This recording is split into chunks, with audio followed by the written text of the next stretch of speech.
Siddiqui in that thing, he said, Imam Musa was looking at this stuff, man, and we've been looking at all our life, and we never even, it's like we wouldn't even know what we was looking at when I described racism. It was a nice description.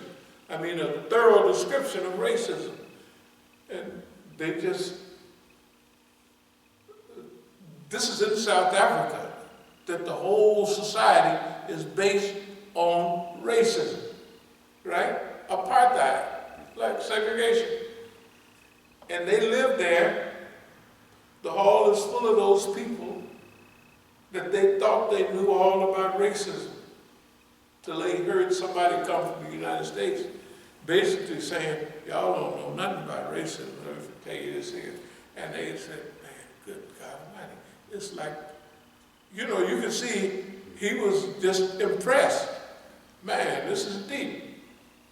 Okay, so a slave mentality is one, like we used to say, if you're white, you're all right. If you're yellow, you're mellow. If you're brown, stick around. If you're black, get back. Who taught us that? He did. If you're white, you're all right. If you're yellow, you're mellow. You know, brown, stick around. But if you're black, get back. Okay. So, a colonial mentality is the mentality that you still have your language, you still have a lot of your culture, you have your curries, your foods, and everything, right? But a colonial mentality still say that the white man is the boss, because they colonized us. And if you want to see subservient people, go in the immigrant community. Even now, and they've taught their children to be subservient. They've taught their children that everybody's happy to be here. And they didn't come to change. That's our project during this period. That we gotta not con the immigrant community, but we gotta get them to feel comfortable with us instructing their children. Their children now are well educated, right? And all of that, and they want to be Americans.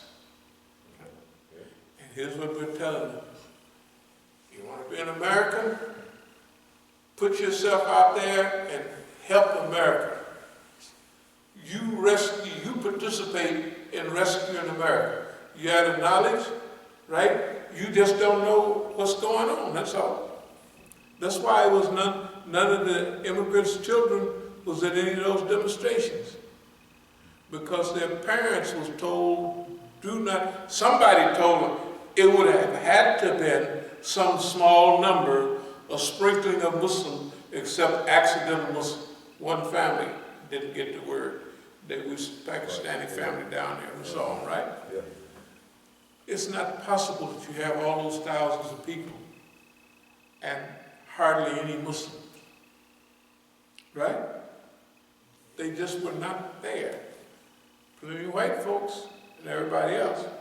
The word had to go out. When you see numbers like that, the word went out. Okay. The other thing on liberation, this was at the end of the black period, so we have programs like Islam, the True Liberation. Not BLA, Black Liberation, Army and all of that, which we all went through, but we're saying now, Islam is the true liberation. Liberation through faith and Iman, liberation through sacrifice, discipline, and work. Right. That's the true liberation. So that's where we kind of started from. This is the whole list right here. File seized from San Francisco District Attorney's Office from residents of ADL informant Roy Bullock and San Francisco Police Officer Tom Gerard, released in connection with the second raid on ADL San Francisco and LA office, categories such as Arab and Pico, or Shon, da da da da. This is 2 police officers that was on the FBI clearance list. And they were stealing information from the FBI and turning it over to the ADL, Anti-Defamation League. And these raids showed it. And you look right here, you'll see this on the front page, Masjid al-Islam. This is probably mid-80s, all that. So all this is not new. This is all a part and parcel of everything we've been dealing with ever since we've been here as a community.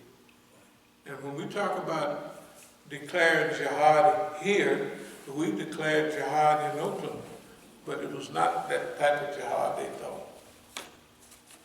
So what is this focus on the future? Goal setting for the future.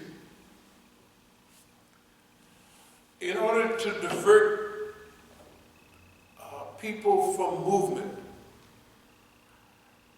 the government had all kinds of different schemes. If you notice, there's a movie out now about Fred Hampton. Anybody? Yeah, I haven't seen it yet. But have you seen the advertisement? No, I haven't. Not the advertisement, but the advertisement. Fred Hampton, he was in Chicago, Black Panther, but he was good working with poor white people, and they killed him. And in the movie, not the movie, because I haven't seen the movie either, but they have the system sliding a Negro some money, which was his name, was O'Neill, the snitch. They gave him $300 to give a diagram. But just look up Fred Hampton. Yeah, actually, I'm looking up. You want me to take a look at the trailer? Or actually? Oh, yeah, what is it? The title is Judas and the Black Messiah. Is that the name of the movie? That must be it. That gotta be the title. Judas? Judas and the Black Messiah. That's the title of the movie. It's the title of the movie? Yeah. It's just come out. Go ahead, this is interesting. Let me see if I can, I'm gonna try to. But that's good enough, Judas and the Black Messiah. Yeah. Judas, you know Judas goat, you know what a Judas goat is? Right. A Judas goat is a goat that collect all other goats and bring them in the pen to get slaughtered, like Obama was a Judas goat. And he bring them through, and then there's a trap door. Because the white folks don't want to go around and collect all the goats, they all out running. So the Judas goat go collect all the goats and bring them in the pen, and he go out the other door. There's a trap door. And all the other goats are there to be slaughtered. That's what a Judas goat is. He's there to, And so Judas and the Black Messiah, number 2 on the COINTEL list was to prevent the rise of a Messiah. Does anybody remember that from COINTEL program?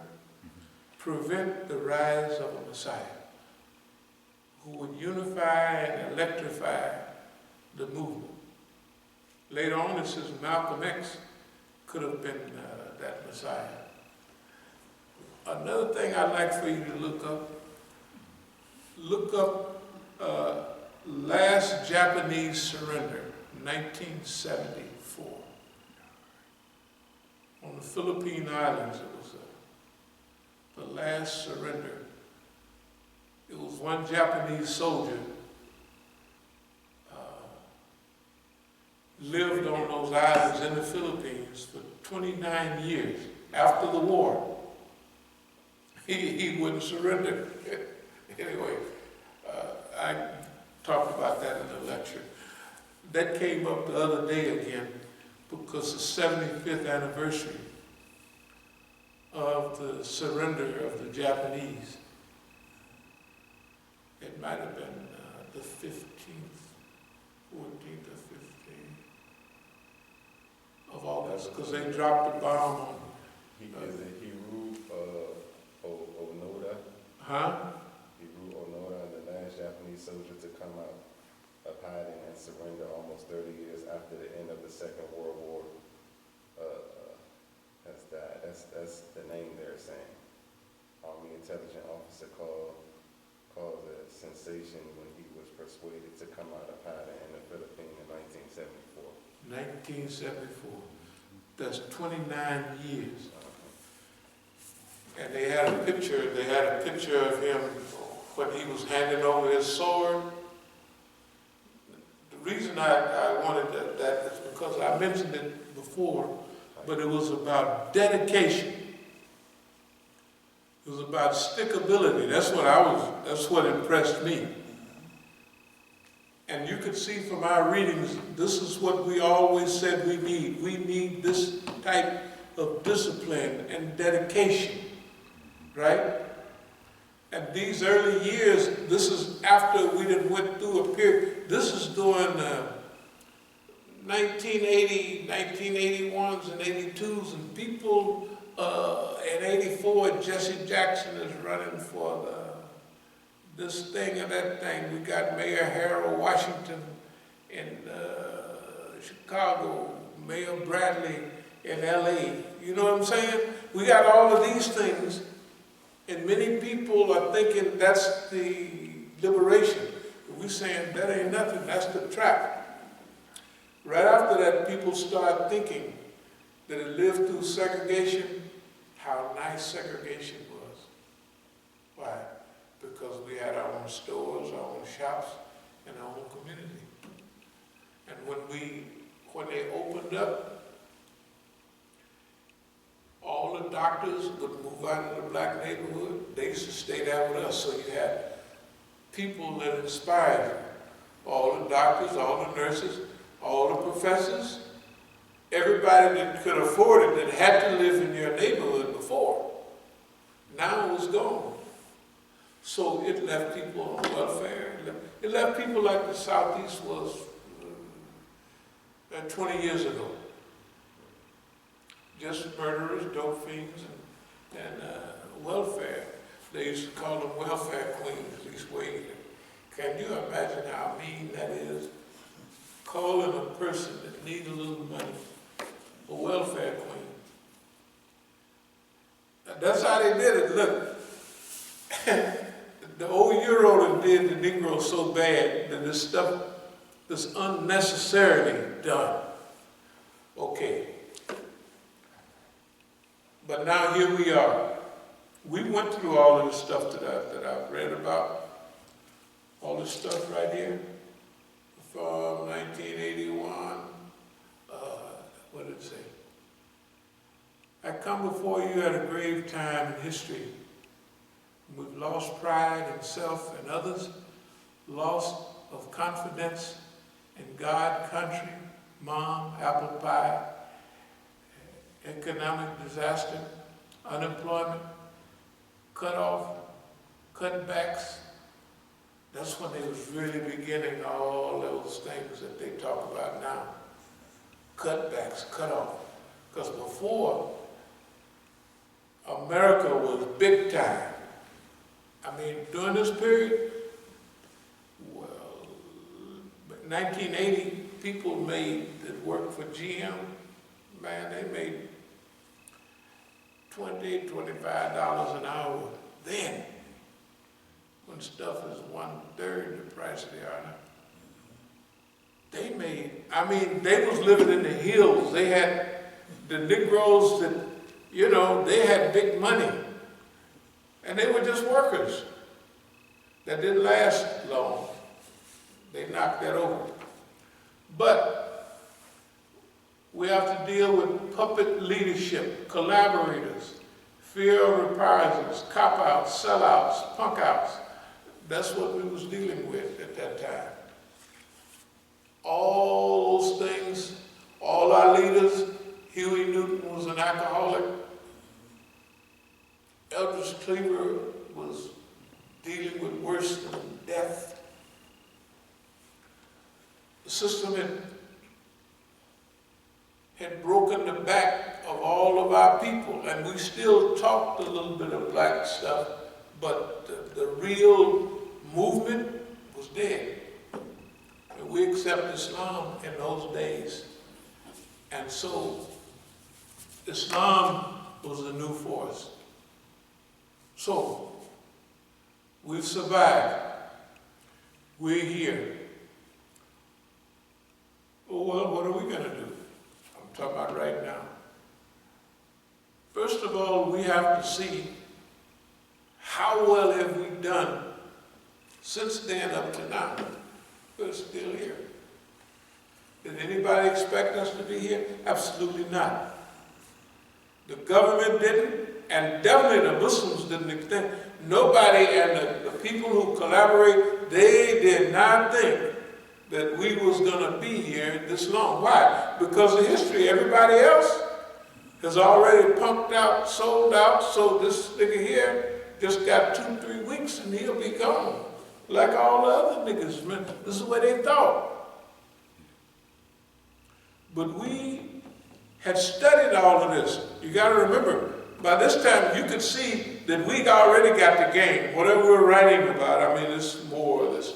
But we got the game on what's going on in the world at that time.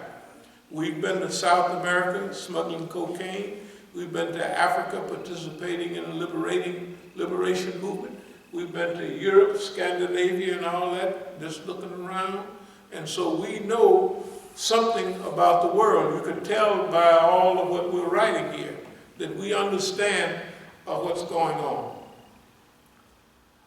So we go back to 1966. In those days, the American white man's program was very effective. So he studied the community, and when they came across me, I was 66, I'd been a Muslim for a while, a Negro Muslim. That's bad enough. I mean, if you believe the black man is God and the white man is the devil, why, that's exactly opposite of what he believed. He believed the black man is the devil and the white man is God. So we can't have that, because they feel if you believe it and conceive it, hey man, what do they say? You can achieve it. So if you believe, like he believes the white man is God, especially at that time, then you're going to be godly and you're going to draw everything like him. All the angels are going to be white. You ain't going to find no black angels. Where you find a black angel? All the angels is white. They got angel food cake, right? They got devil's food cake. What color is devil's food cake? Right? Angel food cake. They just made some angel food cake down at the house last night. I'm telling you. They're as white as it could be. Got frosting all on it. Angel food cake. No, but remember, I had a black day, you had a bad day. This experience is very enlightening. And I feel white all over. Oh, so you feel good. Right? So everything, if you're the white God, and you go around looking for Jesus, they say he's the Son of God, so you look at him. That wasn't no Middle Eastern guy they used to have. That guy was some type of Italian or somebody. He had that long hair. Sometimes he had blonde hair. I don't know how they get blonde hair in that part of the world. But right, that big heart, they're knocking on the door. Just open up and let him into your heart or your house, whatever. Right?